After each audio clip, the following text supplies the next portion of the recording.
কিচেনে আপনাদের সকলকে স্বাগত। কেমন আছো তোমরা? আশা করি ভালোই আছো।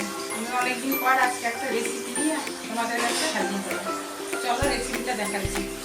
রেসিপিটা হচ্ছে কাঁচকলার কোপ্তা। আমি কাঁচকলার কোপ্তার জন্য কাঁচকলা সিদ্ধ করে রেখেছি।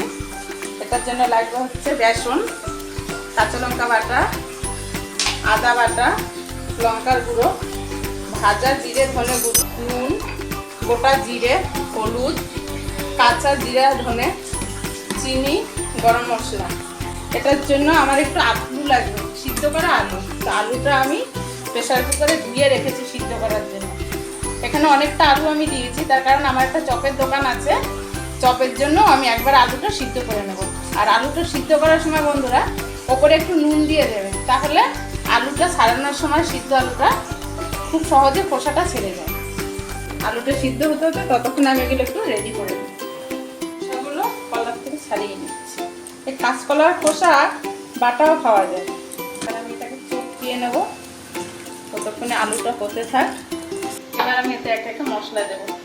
দিয়ে দেবো 1 চামচ নুন, আদা বাটা, 1 চামচ কাঁচা লঙ্কা বাটা, সামান্য একটু লঙ্কার গুঁড়ো দেবো, যা জিরে ধনে গুঁড়ো করা, হলুদ, 1 চামচের থেকে একটু কম গরম মশলা গুঁড়ো, 2 চামচ চিনি।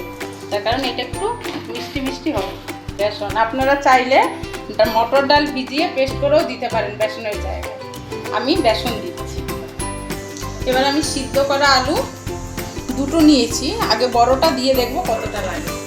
এই রেসিপিটার সাথে সাথে আমি আরও একটা রেসিপি দেখাবো আজকে, আমের চপ। এবার আমি আলুটা গুছিয়ে দেবো। দেখেন একটা আলুই দিয়েছি, আমার দুটো আলু লাগেনি। এটাকে ভালো করে এবার আমি কোপ্তাগুলোকে বানিয়ে রাখবো। দেখো এরকম সাইজের কোপ্তাগুলো করে নেব। এই আমি সবগুলো রেডি করে নিয়েছি। এবার আমি চালিয়ে দিলাম। কড়াই গরম হয়ে গেছে। এবার আমি সরষের তেল দিয়ে দেবো। গ্যাসটা কমে দিলাম। এবার আমি কোপ্তাগুলো বানানো আস্তে আস্তে তেলে ছেড়ে দেবো। খুব আস্তে আস্তে আপনারা নাড়বেন।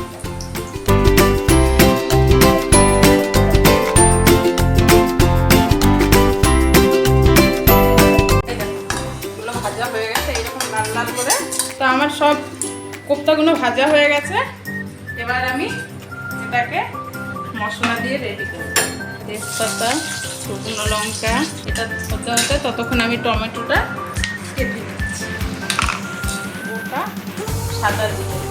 নুনটা এর জন্যই আমি আগে দিলাম, টমেটো বা আদা বাটা দিলে সেটা, এর জন্য আমি এই নুনটা দিয়ে দিলাম যাতে গায়ে না ছিটে। এবার একটু ঢাকা দিয়ে দেবো যাতে টমেটোটা নরম হয়। এবার আমি ঢাকনাটা খুলে নিলাম। আদা বাটা 1 চামচ থেকে একটু বেশি, লঙ্কার গুঁড়ো যে যেমন ঝাল খাবেন সে তেমনভাবে দেবেন। আমি 1.5 চামচ লঙ্কার গুঁড়ো, 1 চামচ জিরা ধনে গুঁড়ো কাঁচা গুঁড়ো, 1 চামচ, সামান্য জল দিয়ে মিক্স করে মশলাটা ভাজা হয়ে গেছে। পরিমাণ মতো জল, ভালো করে ফুটবে। এবার আমি ঢাকাটা খুলে দেখছি।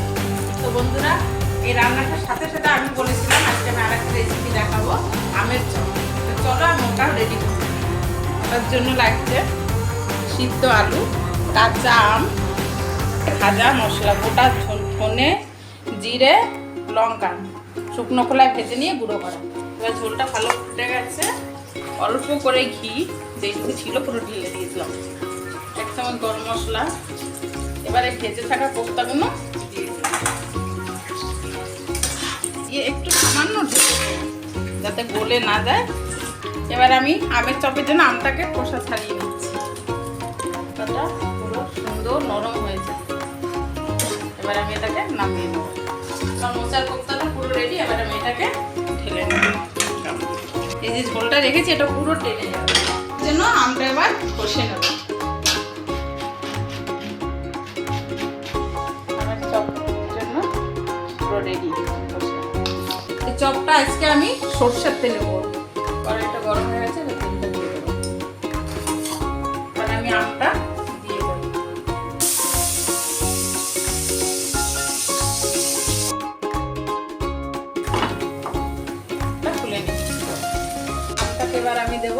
আদা বাটা, 1 চামচ থেকে একটু বেশি আদা বাটা দিলাম। একটু চপ হবে, একটু ঝাল ঝাল তো হবে। কাঁচা লঙ্কা 1 চামচ, 2 চামচ কাঁচা লঙ্কা দিলাম।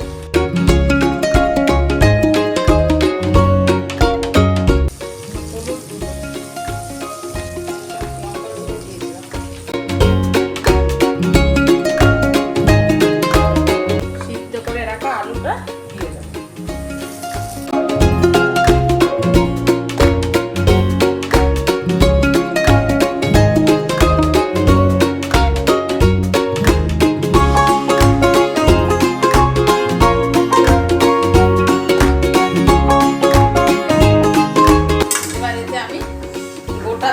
জিরে, শুকনো লঙ্কা এগুলো ভাজা মিশিয়ে দেবো। গুঁড়ো করে রাখা আছে, এটাকে আমি পুরো মিশিয়ে দেবো। বেসনটা খুব বেশি পাতলাও না, খুব বেশি মোটাও না। বেসন মাখার সময় মনে রাখবেন আন্দাজ মতো নুন, একটু হলুদ, একটু লঙ্কার গুঁড়ো আর সামান্য পরিমাণে একটু খাবার সোডা দিয়ে মাখতে হবে। ওটা পুরো রেডি। এটাকে আমি নামিয়ে নেব। এটাই আমি এটাকে আমি ছড়িয়ে দেবো যাতে তাড়াতাড়ি ঠান্ডাটা হয়ে যায়। কড়াইটা আমি গরম করে নিয়েছি, নিয়ে এবার রিফাইন তেল দিয়ে দেবো। তেলটা গরম হতে হতে আমি চপটা হাতে বানিয়ে নেব। ঠান্ডা হয়ে গেছে, এবার আমি বেশি বানাবো না, আমি এখন 4টে চপ বানিয়ে দেখাবো।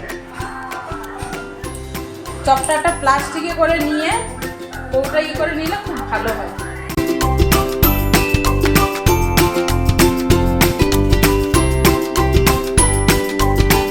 বেসনে তেলটা গরম হয়ে গেছে, এবার আমি চপটাকে ছাড়বো।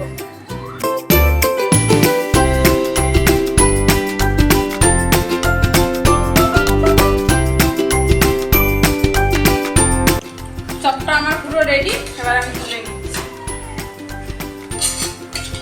তো বন্ধুরা, আমার রেসিপি এখানেই শেষ। তো কেমন লাগলো তোমাদের আজকে আমার রেসিপিটা? কাঁচকলার কোপ্তা আর আমের চপ। তো তোমরা কমেন্ট করে জানিও কেমন লাগলো। যদি ভালো লেগে থাকে তাহলে চ্যানেলটিকে একটা সাবস্ক্রাইব করে দিও।